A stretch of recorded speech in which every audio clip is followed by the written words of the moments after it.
Hello YouTubers, this is ATSF3415 DBR Doug, and today I have the long-awaited layout update 4. I don't have that many changes to the layouts themselves, but I do have a lot of new train items that I've gotten since the last update, so let's go ahead and get started. Alright, today we'll be starting on the HO, where I have, I think, one item that I haven't shown you since the last update, which is this Bachmann Sound Value Alco S4 switcher, Santa Fe number 1529. It's a nice running little engine, and it was a good addition to my fleet. Other than that, there have really been no changes to the HO layout.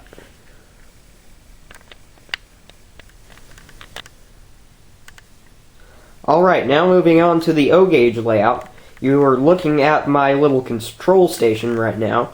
As you can see, I don't have my DCS set up.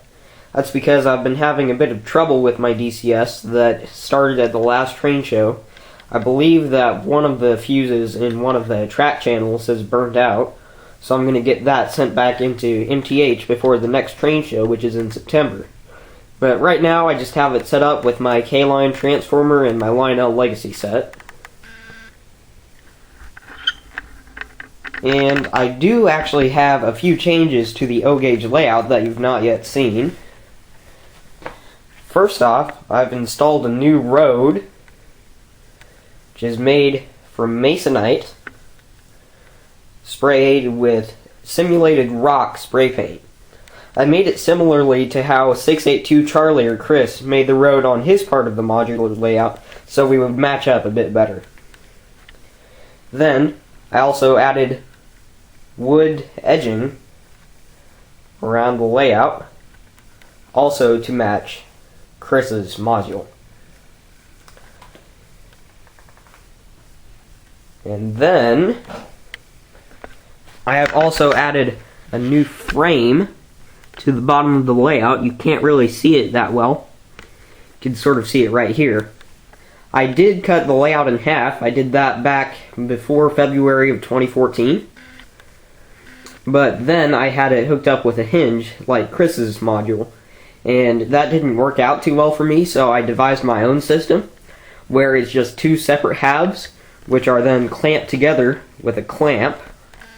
And then to connect the track, I have a middle 10-inch section that connects the track perfectly. And as you can see here, the gap is sort of visible, but it's not terrible.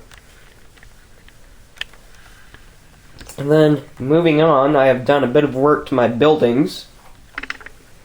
As you can see, I've added frosted windows to both of my plastic-fill houses. That's really just made by sticking white masking tape to the interior of the windows. I've also repainted the roof of this plastic-fill house. Then on the switch tower, I repainted its roof, and you can also see I added a gray stripe in the middle. And I also frosted the windows. And for the door down there, the door from this building is actually missing. So I added in a little wooden stick with masking tape over it to show that it's like under construction or under renovation. Then moving on, as you can see, my Union Station is completely gone. I now just use my Rico Station, as I think it looks a bit better. Let me roll the B6 back a little bit here.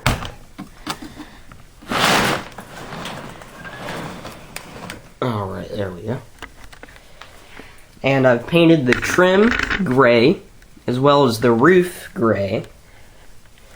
And I've used what I believe is called burnt sienna for the main color. And I've also frosted the windows on this building. Another new thing you might notice is this Mth Water Column. I got this as well as a set of Lionel streetlights and Lionel scale telephone poles when I visited TW Trainworks back in March of last year. I went there with 682 Charlie. We were invited there for their open house, and we went and ran trains there on the big BNSF official layout, and that was really fun. I have video of that somewhere. If you want me to dig that out of my old computer, just let me know and I can do that. That's pretty much it for the changes on the O-gauge layout. Now I'm going to show you the new items. Alright, to start off, there's of course the Lionel Legacy Pennsylvania B6SB, which you probably saw the unboxing, running, and review of. Just got it the other day. It's my first Legacy engine, and it is a really nice engine. I pre-ordered this out of the 2015 catalog. Now I'll move on to the next engine. Next is this MPH Premier Line Burlington Northern Santa Fe SD70 Mac. This engine is equipped with ProtoSound 1, but it's still a pretty good runner. I changed it to have a BCR instead of a normal battery, which helps a lot. And it also has an excellent smoke unit. I got this at the March 2014 train show. And that's pretty much all I have to say about this engine. It's really nice. Next is this Williams Burlington Northern SD45. I got this at the September 2014 train show, and I saw it listed at $50, so I figured, why not? And it's actually a really nice running engine. Smooth running, even though it's just conventional. So, many of you know that Williams trains are just about bulletproof, and this one is too. I like to use this for my Christmas layout, which I did last year. Now I'll move on to the next item. Next is this 4-car set of MTH Premier 15-inch aluminum Union Pacific Streamlined passenger cars. I got these at the same September train show that I got the Williams SD45 at.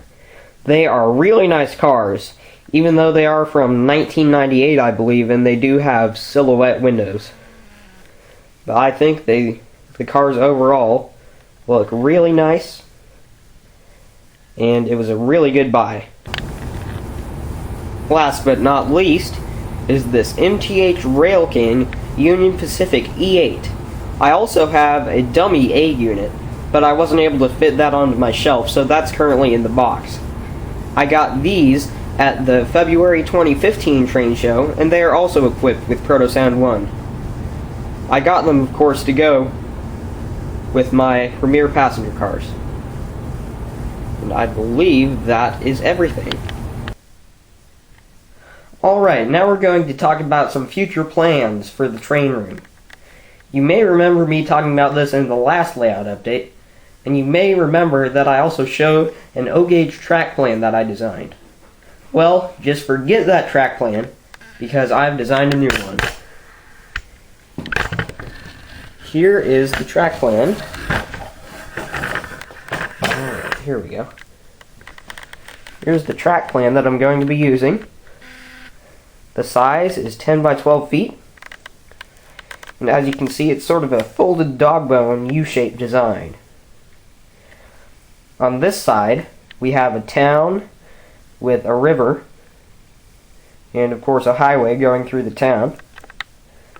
And you may be able to see that that's a reverse loop right there on the inside loop.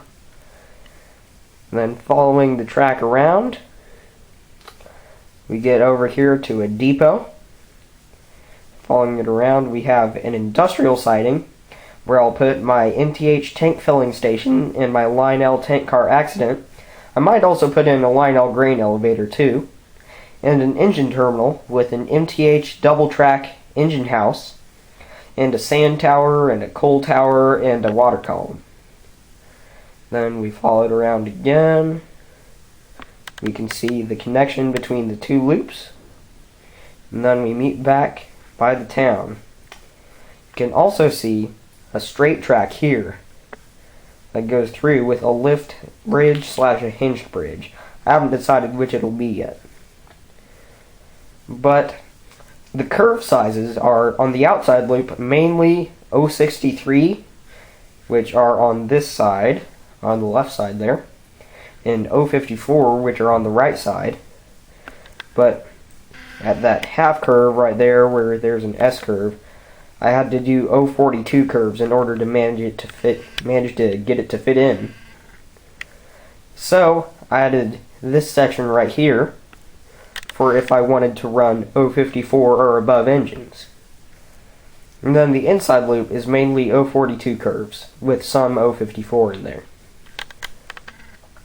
One thing I'm contemplating is maybe adding a third loop out around the outside, which would have 072 curves. So if I ever got an 072 engine, I could run it, or I could have a friend bring over an 072 engine for stuff like that. That is pretty much the track plan. As you can see, there's a walking area in there where the control panel would be. And of course, as I discussed during the last update, the HO layout would be moved into my old train room, which is right next door. You may have seen my old train room in some of my very old videos. That is pretty much the plan for the new O-gauge layout.